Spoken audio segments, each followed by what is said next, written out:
اور یہ یاد رکھیے گا کہ پروردگار عالم نے جتنے بھی انبیاء آئے انہیں معجزات بتا دیے.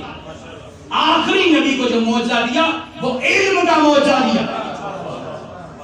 اور یہ یاد رکھیے گا کہ دنیا میں یہ شق القمر ہوا یا سورج کو جناب ختمی المرتبت نے پلٹا دیا یا موسیٰ نے عصا مارا تو دریا میں پانی میں راستے بن گئے.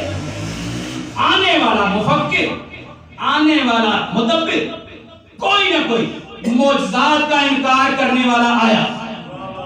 سر سید احمد خان نے جب تفسیر قرآن لکھی تو ان پر الزام یہی ہے کہ انہوں نے معجزات کا انکار کیا. یہ یاد رکھیے گا، پہنچ رہی ہے میری بات آپ کو، کہ معجزات کا انکار آج بھی انسان کر سکتا ہے. وہ نہیں مانتا کہ شاید شق القمر ہوا یا نہیں ہوا، ہوا یا نہیں ہوا جو سورج کو پلٹایا گیا.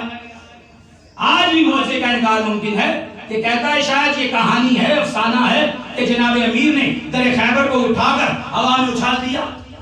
یہ سب اعتراض ہیں، لیکن یاد رکھیے گا کہ جس پر ناز آل محمد نے کیا وہ معجزات پر نہیں کیا، اپنے علم پر کیا. معجزے کا انکار ممکن ہے، علم کا انکار ممکن نہیں. اور یہی سبب تھا کہ جب جناب امیر سے کسی نے پوچھا کہ انہوں نے آپ سے خلافت چھین لی، آپ پریشان تو نہیں ہے؟ کہا انہوں نے خلافت چھینی، تخت چھینا، میرا علم میرے پاس.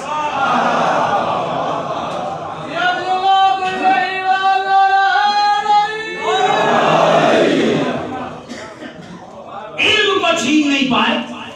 وہ جو غدیر خم میں میرے بھائی نے مجھے دونوں ہاتھوں پر بلند کر کے کہا تھا من کنت مولا فہذا علی المولا، وہ مجھ سے مولائیت تو نہیں چھین پائے.